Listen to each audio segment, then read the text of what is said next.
On July 11th, Bloomberg reported that China's banking sector shares are at their lowest valuations ever. Bloomberg Intelligence's index of Chinese bank stocks fell 14% from this year's high in May, evaporating US $77 billion in market value. Wall Street investment bank Goldman Sachs previously downgraded some major Chinese banks. On July 4th, Goldman Sachs released an analysis report on China's banking sector. Of the 12 listed Chinese banks, Goldman Sachs has rated 5 as sell, namely Industrial and Commercial Bank of China, ICBC, Agricultural Bank of China, Bank of Communications, Industrial Bank of China, and Huaxia Bank. 3 are rated neutral, namely Bank of China, China Merchants Bank, and Nanjing Bank, while 4 are rated buy, including China Construction Bank, Postal Savings Bank, Ningbo Bank, and Ping An Bank. The report emphasized that China's local government debt and credit portfolio losses increased, posing a risk to bank profitability, which could weaken earnings growth and put pressure on capital accumulation, therefore affecting the level of dividend payments. This sounds a bit complicated. What Wall Street doesn't make clear is that the Chinese Communist Party, or CCP, is likely to use the profits of state-owned banks to bail out local government debt. How high is China's local debt now? Some ordinary Chinese are already realizing the magnitude of the problem. This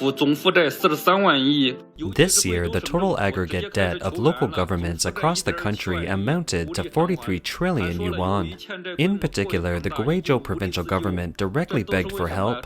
Its total aggregate debt reached 1.27 trillion yuan with no way to repay. It claims that the scale of the debt has become too large to manage on its own. Why? This is all self-inflicted woe. For the sake of GDP growth, for the sake of performance review, government officials have borrowed heavily to develop real estate and infrastructure, to build universities and attractions which have already reached their full capacity. So, what is the point of engaging in such activities? 2 years ago, Dushan County raised bonds of 40 billion yuan to build a scenic site. It ended up being a rotten tail project. Even now, the money hasn't been paid back. 1 county, 1 street, and 6 villages totaling 360,000 people. Its annual revenue is less than 1 billion, so how dare it borrow 40 billion yuan to build a project that is not going to work? If you aren't in debt, who else should be in debt? Now local governments are starting to sell state-owned assets. Chongqing wants to auction off more than 4,000 parking spaces. The city of Leshan in Sichuan has sold its Leshan Giant Buddha with a 30-year operating right sold for 1.7 billion yuan, including more than 500 business booths.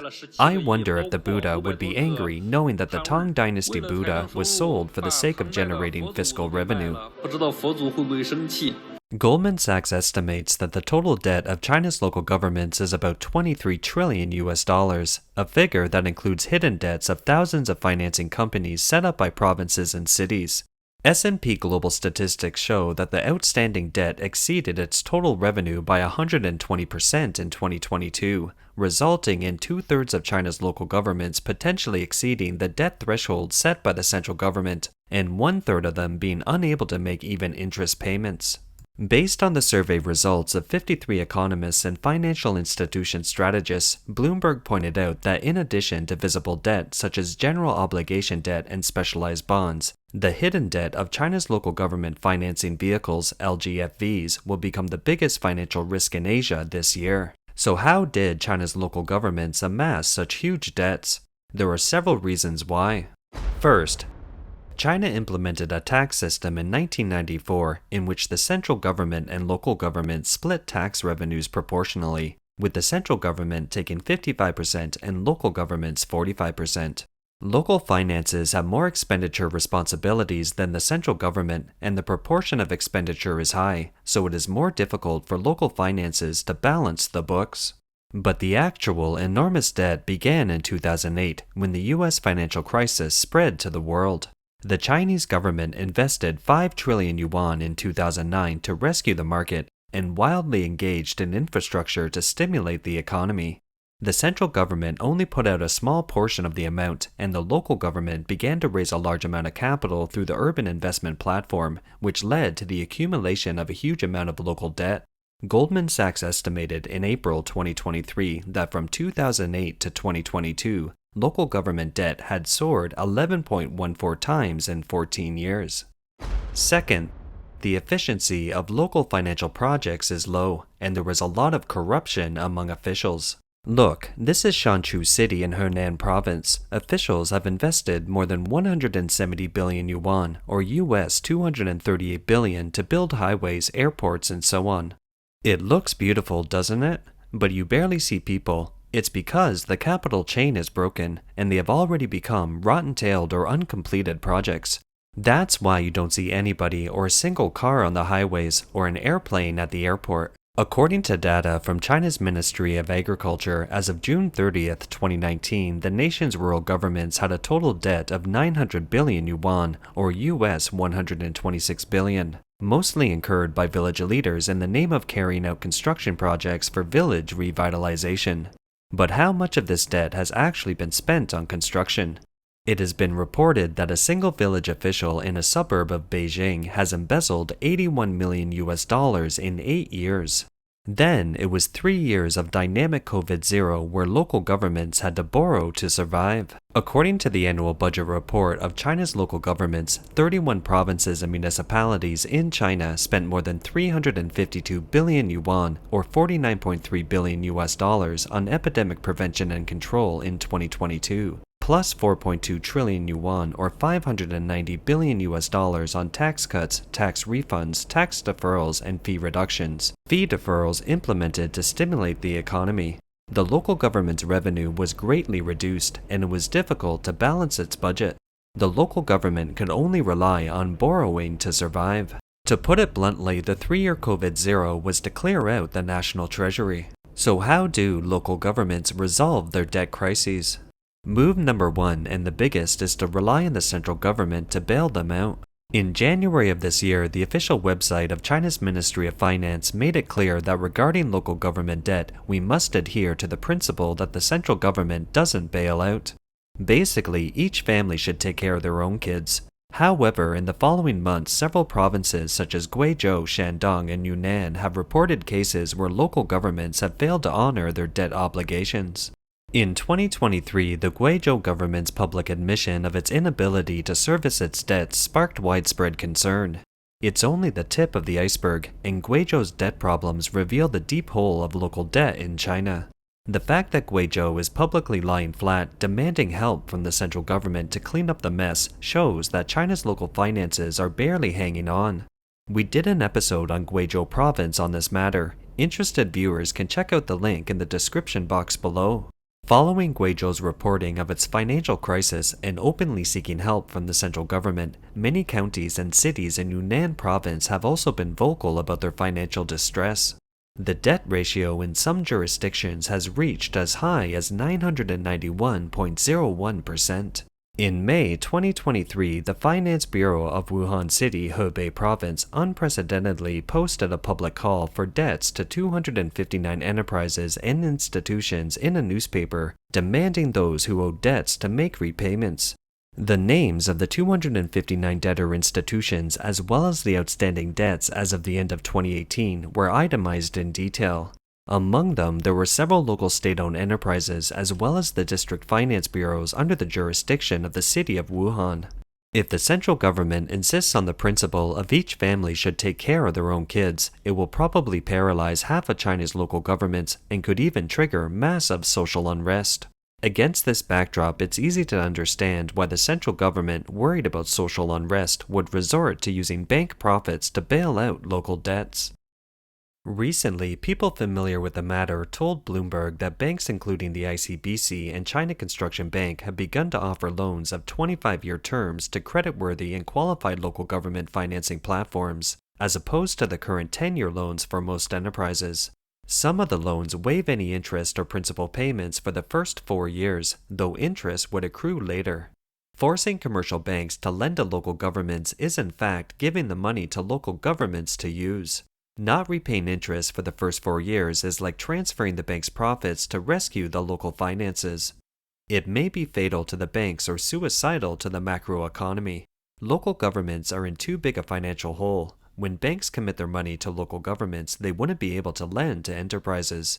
This is the equivalent of tightening the monetary policies, so China's economy would plummet. The ripple effect is terrifying. If the Chinese government does this, bank profits will plummet, asset profitability will fall, and it may even lead to total losses. The international capital slash in equity holdings in Chinese banks is only their first reaction. If the credit ratings of China's banks are further downgraded and the corresponding bonds become junk, the cost of overseas financing for China's banks would rise dramatically. Wall Street has a lot of dealings with major Chinese banks, so if the Chinese banks have a big problem, American capital will surely react. Because of this, the CCP official media has taken a rare step of criticizing Goldman Sachs. On July 7th, the Securities Times, an affiliate of the People's Daily, published a front-page article criticizing Goldman Sachs for misinterpreting the fundamentals of China's banks. Let's take a look at what local governments across China are doing for self-help. We have summarized 4 moves here. We invite you to comment if you think these measures would work. Move number 1, not repaying debts. Many local governments have defaulted on payments for infrastructure projects, and winning bidders of government contracts have struggled to make ends meet. Local authorities have become the number 1 deadbeat, refusing to honor their obligations. In 2019, a dozen engineering contractors from Jiangsu province gathered in a county in the northwestern city of Yinchuan. They were fretting about the local government's 3-year arrears of payments for their road project. The government owes them 568 million yuan or $80 million for 3 years, and the contractors have been paying 80 million yuan or $11.2 million in interest alone every year. This year, the contractors have repeatedly come to the county to ask for the project payment. The county chief offered to use the land premium in exchange for the arrears, namely a solution of land against debt. The contractors thought the land price was too low and rejected the proposal. The county government, on the other hand, made it clear that they had no money but land. The Yongning County government has become a deadbeat. What are you doing? It's all about the money, right? We are trying to raise money to our best ability. What else can we do? Solving the money problem requires money. Otherwise, there is no point in talking it over. I mean, what's the use of me talking to you? Money talks. Without money, what's the point of talking? This is the project of the Development and Reform Commission. The government should have funding for it. The project must ensure that the funding is in place. The result is that halfway through the project, we realized that there were no funds. Now you should know it was the party secretary Qian and county chief Li who initiated the project, right? To be blank, they didn't think of raising the capital. Having no capital in place yet, you called on us to bid for the construction. It's to swindle our construction team in. We are working hard to raise money. We haven't got any. You haven't got any? When the situation at the end of last year was so bad and others had to pay roughly 2% for collecting payments, you were given 20 million yuan specifically. Did we not give you that? We squeezed out another 20 million yuan and gave it to you at the previous stage. Secretary Zhu, you short us more than $400 million. Now you talk about giving us 20 million yuan? I know how much we owe you. More than 400 million yuan. You give us 20 million yuan? You can say whatever you like, but without money, what's the point of saying all that? Move number 2, tax increases, pay cuts, and layoffs. Many local governments have lowered the salaries of their civil servants and even laid them off. In some cities, cuts in healthcare benefits have triggered street protests. Recently, various social media platforms such as NetEase, Sina Weibo, and Jihu have rumored that Guangdong civil servants have taken a collective pay cut of 25%. Recently, the People's Government of Guangdong Province held a press conference to announce a 25% collective pay cut for civil servants, confirming the previous rumors. Prior to this, a number of provinces across the country have lowered civil service salaries. Among them, Zhejiang cut salaries by 25%, Jiangsu cut salaries by 15%, and Fujian cut salaries by 20%. Given the recent collective pay cut in Guangdong, pay cuts in other provinces can soon be expected as well. Move number 3, use various means to reduce expenditures on social welfare and benefits and increase illicit revenue. For example, they propose to postpone retirement. Some local governments, such as Wuhan and Dalian, have openly deducted from the personal accounts of workers' medical insurance and misappropriated social security funds. The Kunming government directly authorized the misappropriation of dedicated loans and social security funds at a city investment meeting. We have reported on these before, and you can check them out. Move number 4. Various fines. In order to generate revenue from fines, the Chinese authorities have used a multitude of justifications, especially targeting the vulnerable, the silent masses, and the lowest strata of the population. The man in the tricycle is handicapped. In many countries, an individual like him would have access to welfare, healthcare, and housing. But in China, the tricycle he uses to make a living is confiscated by Cheng Guan, the notorious bylaw officers. In his anger, this handicapped man set fire to his tricycle and ended up being taken away by Cheng Guan. What did he burn? Perhaps his hope for life.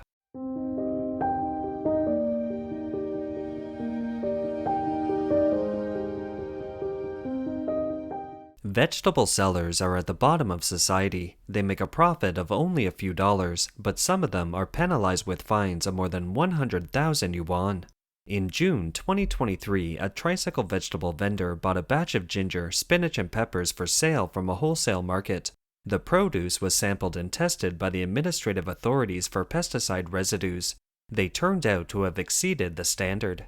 The man sold 198.4 yuan of vegetables, making a profit of 21.05 yuan, or roughly $3. Guess how much he was fined?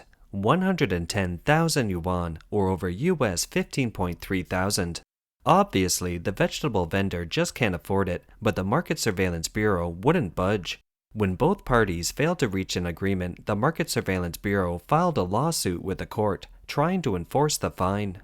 After the news broke, the public was livid. Perhaps the pressure of public opinion was too great. In the end, the court ruled against enforcement. This isn't an isolated incident. In June 2019, an old man sold 35 kilograms of celery for a profit of 14 yuan, or about $2 USD. Unexpectedly, he received a 50,000 yuan fine because the celery was found to have excessive pesticide content by the local Market Supervision Bureau, and an additional 50,000 yuan fine for failing to pay the fine in a timely manner. The total amount was 100,000 yuan, or 14,000 US dollars. Fortunately, the local court found that the case had exceeded the statutory time limit, and the procedure was considered illegal. Therefore, it ruled that the penalty enforcement shouldn't be allowed. Subsequently, the Market Supervision Bureau filed an application for reconsideration. In June 2023, the appeal court ruled to reject the reconsideration application and upheld the original decision. Think about it. The family of an elderly vegetable vendor spent the 4 years from 2019 to 2023 in a state of fear and shock. At the end of 2022, another peasant received a fine as high as 440,000 yuan, or US 60,000, for slaughtering 5 pigs in his own yard. The reason being that he performed the slaughter without permission. His slaughter tools were confiscated, along with 4 other live pigs. The local government responded that the slaughtering was illegal and posed a potential threat to public health and animal disease safety. A fine of US $60,000 for slaughtering 5 pigs. The Agriculture Administration really has the guts to impose such a fine. It did efficiently and didn't drag its feet. I'll give you heavy fines. Now better take me seriously. Nobody bothers with poisonous and harmful food, but if you butcher your own pigs, you'll be severely penalized. These government officials are in the service of whom? Don't you understand it now? Environmental pollution and food safety are key areas of concern in our country. Families, can you think of the pollution that can be caused by killing a pig? Could you poke a hole in the ozone layer in the sky? The food safety argument is also far-fetched. If a peasant butchers his own pigs, won't he eat it himself? Is there a virus or plague? Is this only an isolated case? Another peasant who earns 14 yuan from selling celery is fined 10,000 yuan. Xinda Mining mined illegally and was said to have been fined heavily. But how much was the fine? It was 14,000 yuan, that is US $2,000. These real-life cases are not only shocking to the shy but also infuriating. What's so infuriating about them? They're acting under the banner of law enforcement. We don't understand why, but they always penalize grassroots people with fines that they can't even make in their lifetime. A 10,000 fine for 14 yuan worth of salary. It's a fine that could destroy a family. A peasant who slaughtered his own pigs was fined US $60,000. This is equally devastating for the family. What's the contrast to this? A mining company illegally mines, but is only fined US $2,000. And Mr. Zhang's nuclear asset testing company is all over the country and has harmed hundreds of millions of people, but it's only fined 10,000 US dollars. Such a disparity in penalties. Do you think people are blind? Where have you experts been since this happened? Why does no one comment on these cases?